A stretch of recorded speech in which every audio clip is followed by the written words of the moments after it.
Hello again, this is Dan Accent, and today I would like to talk about a framework that is very useful and used in the past, heavily used for a couple of many years.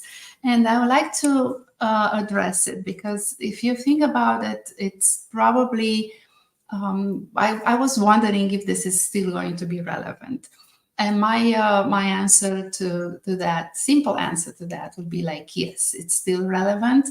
And even if we want to add a few things to it, or maybe we can wrap them up under these main categories that you'll see that are needed to be in balance, are needed to be added to any kind of organization, any kind of doesn't matter what their vision is, what their goals are in every, even on a team level or on the higher level of the organization. So let's start with it. So I will just define those as being the assets that every organization has.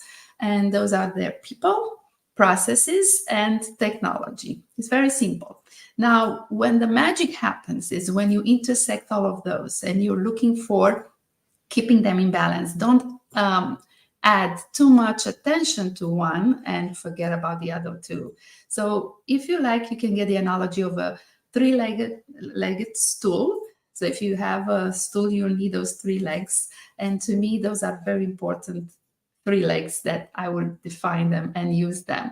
Just to keep that in mind in the perspective, I think it's very important when you are investing in one of them to think about what you could do with the next part and the third one, right? So as much as you take it and you break them down, you will see that they're still working together to give you the result that you want. So let's take about first one. The first one, it is around people. And I think we talked about it for the past 2-3 months. And it has all the components that are important.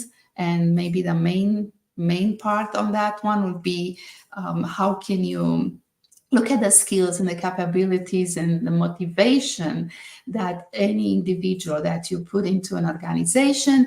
It's very crucial. How are you taking care of their engagement? How are you taking care of identifying their strengths and play on their strengths and just have the right talent and the right roles, looking at the effective leadership that everybody should think about it and just take the steps of applying it and be there in that role. Doesn't matter what kind of role they are in, showing leadership and taking care of their tasks and ask when they need for help. Those are all the signs of embedding the responsibilities that you have with a higher level of effectiveness.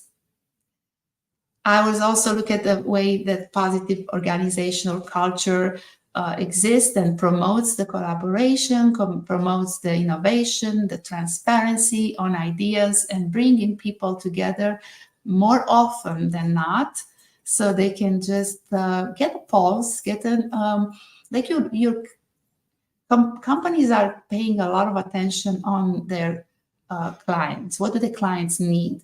But at the same time, which is great, it's a great way of finding out what should we prepare for those clients so we can be in the service that they need. That's what's going to keep us in business. But at the same time, if you look at the teams that are going to provide the support and implement all those ideas, they have to be at the same time in touch, and they have to be so much paid attention to what they think and what do they see that is possible. Because in the past, I used to work with a client who did not have an idea what exactly is possible. So they had an idea of what they may want to have as a result.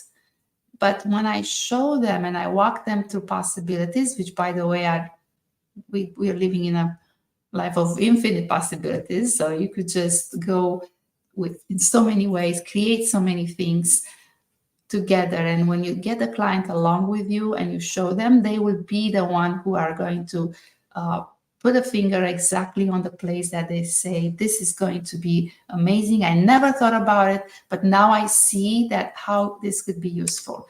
So when you get a client in that level and you bring the team who is thinking about solving a certain issue, and they're really getting specialized in a certain task or certain domain, you want to hear them. You want to hear what your clients are going to ask or tell you, but you also want to hear so much what your team is saying, because the team can be just around the corner with so much of innovation, and they have ideas. And if you're dismissing them, if you're not taking them in consideration, you lose engagement, and you're also going to lose probably the possibility to make a bigger impact and bring a lot of business to your organization.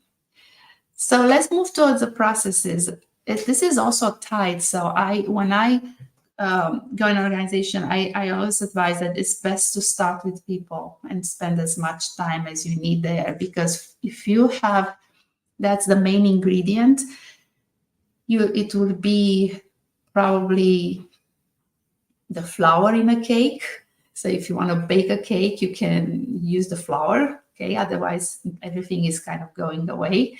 So we need to spend as much time and figuring out what is around the realm of people that we can learn. We can look at their possibilities, extract all the information and the knowledge that exists and tie it up with a vision, and maybe change the vision if possible, because we may find out that we have greater things that we never thought about it just inside our team, and we can come up with better ways of doing things and better ways of selling and solving other issues.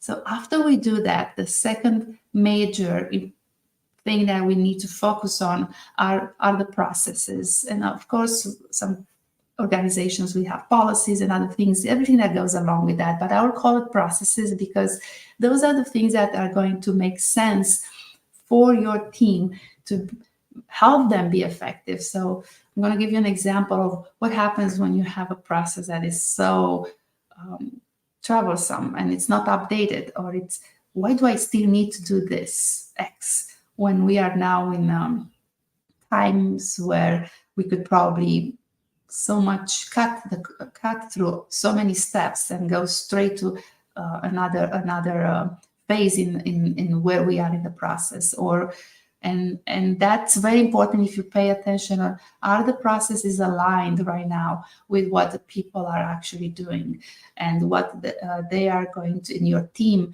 exactly what is that they need to embed and make them more efficient. Maybe you create an extra role, which is going to take some of the small tasks, some of the things that are redundant, some of the things that are not in support for your team capability.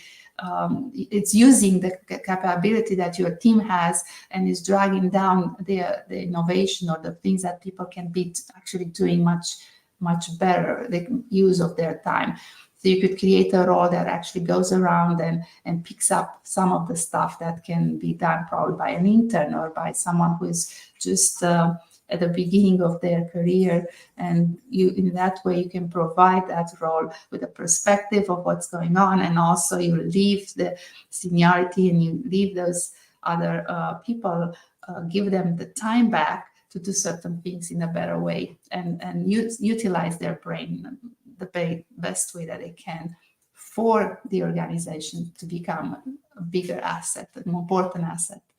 So processes are very important and very easy to tackle. Those would be just looking at how many roles we have and how many swim lanes, if you wish, and just see a task that's attached, make a list of what every role must actually do and what every role actually does every day. And when you look at it, you can also bring in the priorities. You could also see where the time is spent, how much time is actually really costing you when you're looking at the way things are going today, and how can you improve it to make actually most of the time that you actually have and get a better outcome, much faster, much better quality.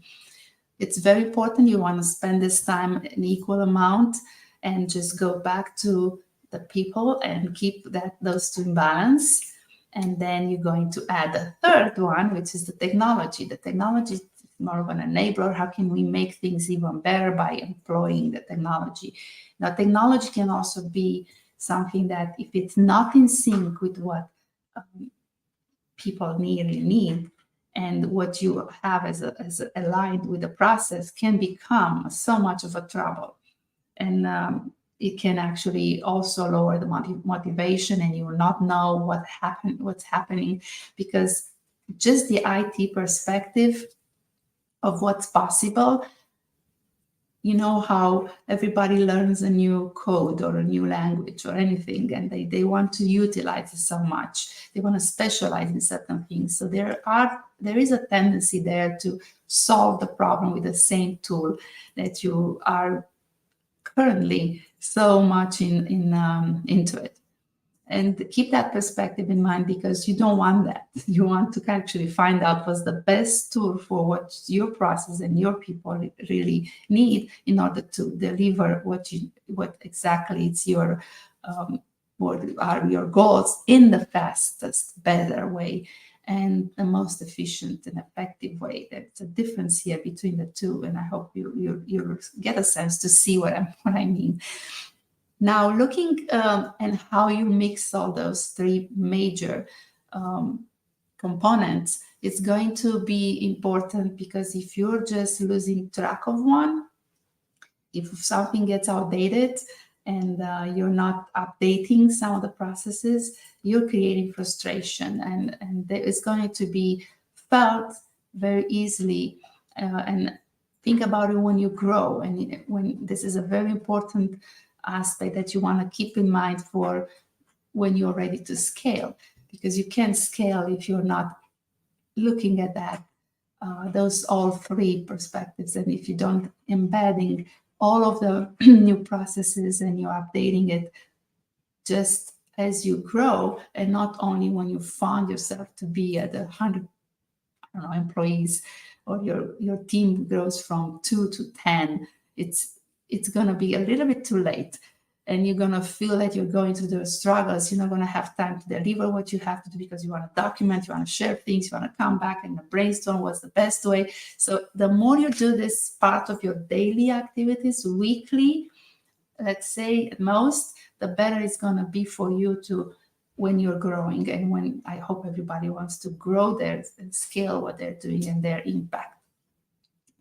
Okay, so those are the three components, and now I want to touch on, based on, yes, is AI important, and how people are going to get scared of it or utilize it.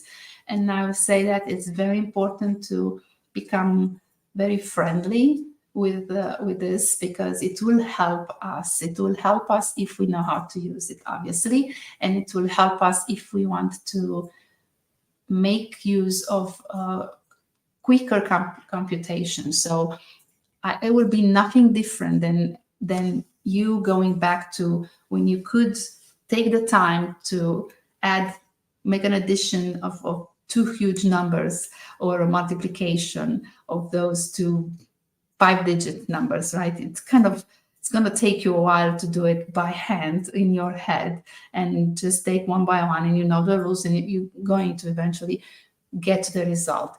But when the calculators were invented, people kind of started to push the buttons and just get that result much faster. And that's how I would say not to be scared of what AI can provide you, and just take that approach. Embed some of the questions and prompts into it, and see how you can get a lot of information and insights much faster, because it's just going across and picks it up, and it provides it to you instantaneously. And when you could use it for validation, you could use it for what else is new out there, what am I missing, what else I can add to what I have. It can also learn more about how your points of view are. So then it's going to look for providing you the information that knows is more valid or it's going to be the one that you want to have mostly at your hands.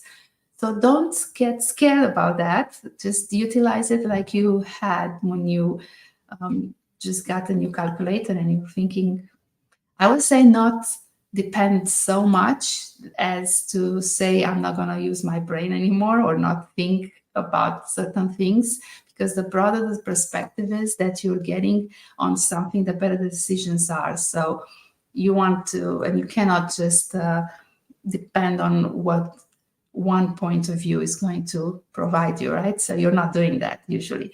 So don't do the same with using AI, because that can get you in all sorts of trouble, right? So keep your perspective. Let the brains to still know how to calculate. We want that because it's going to help us, but in the same time, make use of what you can find out there and validate. So I'm going to say that those three, people, process, and technology, if you are making an effort to keep this framework relevant and have a balanced approach to everything that you're doing into your organization, consider those elements in a balanced manner. Go back to the processes, check the technology if that is also relevant. What can you do there? What can you trash? What can you add? And then come back, and don't neglect any of this area, because it could create and decrease a lot of your efficiencies. Then also think about the adaptability. You want to keep your mind open for every in this ever-changing business landscape that's happening. You want to make sure that your organization stays can adapt quickly. And that's why this framework allows you to do this. It allows you to kind of look at your assets and adjust any of those three and meet the challenges that are needed in any market conditions. Also, keep a holistic perspective, which provides the organizational effectiveness. Make sure you're not focusing too much in one thing and not at the other, and just embed all of those three as being three different points of view that you want to take in consideration, and align them. Keep them aligned between what the organization's strategic objectives are. Go back and forward with it and see what else is there that I can create, knowing what we know now and doing what we have seen that is possible. So that's it. Those are the three. If you have any questions, let me know. I hope you find some validation that yes, people, process, and technology is not going away. I think it's still a great approach, and it's still a great way for you to enhance and maintain the effectiveness and efficiency in your organization. Talk to you soon. See you next time. Bye-bye.